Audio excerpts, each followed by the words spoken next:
ಮಹಾತ್ಮ ಗಾಂಧೀಜಿಯವರು ಶಾಶ್ವತವಾಗಿ ಅವ್ರ ಹೆಸರು ಉಳಿಬೇಕಲ್ಲ.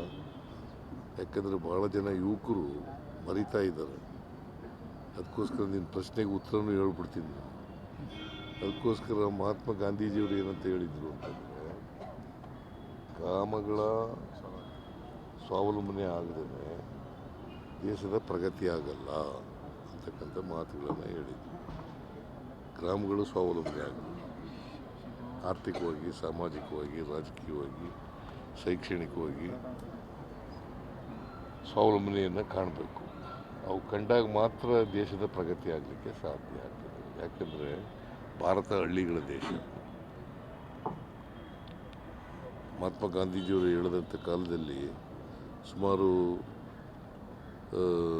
180% ಹಳ್ಳಿಗಾಡಿನಲ್ಲಿ ವಾಸ ಮಾಡ್ತಾಯಿದ್ರು. ಅದರಿಂದ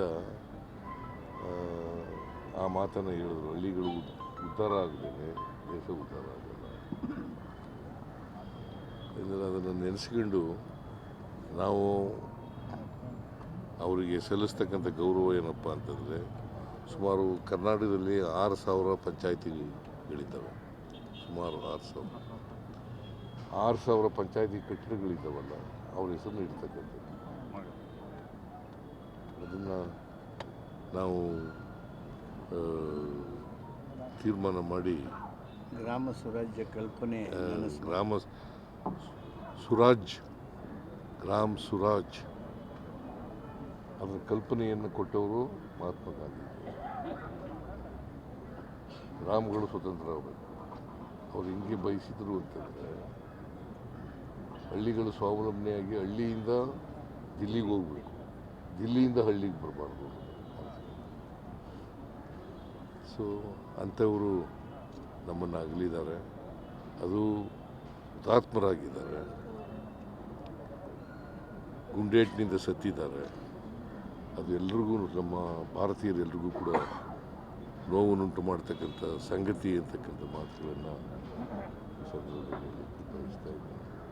ಮಹಾತ್ಮ ಗಾಂಧೀಜಿಯವರು ಇನ್ನೊಂದಷ್ಟು ದಿನ ಬದುಕಬೇಕಂತ. ಯಾಕಂತಂದರೆ ಅವ್ರಿಗೆ ಅವರ ಅಭಿಮಾನಿ ಒಂದು ಪತ್ರ ಬರೀತಾರೆ. ಏನಂತ ಬರೀತಾರೆ ಅಂತಂದರೆ, ನೀವು 100 ವರ್ಷ ಬಾಳಬೇಕು ಅಂತ ಬರೀತಾರೆ. ಅದಕ್ಕೆ ಉತ್ತರ ಏನು ಕೊಡ್ತಾರೆ ಗೊತ್ತಾ ಗಾಂಧೀಜಿಯವರು?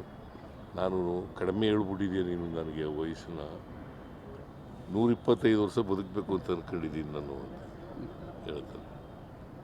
ನೀ 100 ವರ್ಷ ಅಂತ ಹೇಳ್ಬಿಟ್ಟಿದ್ಯಪ್ಪ ಅಭಿಮಾನದಿಂದ, ನಾನು 125 ವರ್ಷ ಬದುಕಬೇಕು ಅಂತ ಅಂದ್ಕೊಂಡಿದ್ದೀನಿ ಅಂತ ಉತ್ತರ ಕೊಡ್ತಾರೆ. ಸೊ ಅದರಿಂದ ಅವ್ರಿಗೆ ಇನ್ನೂ ಜಾಸ್ತಿ ದಿನ ಬದುಕಬೇಕು ಅಂತಕ್ಕಂಥ ಆಸೆ ಇತ್ತು. ಅದು ಆಗಲಿಲ್ಲ ಅಂತಕ್ಕಂಥ ನೋವಿನ ಸಂಗತಿ.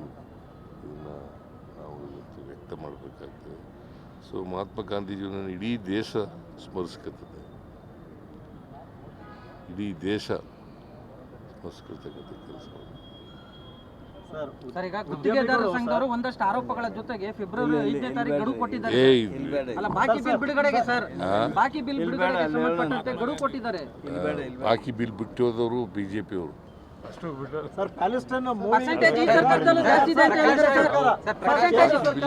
ನಿಜ, ಬಟ್ ಬಿಟ್ಟೋದವರು ಬಿಜೆಪಿ ಅವರು.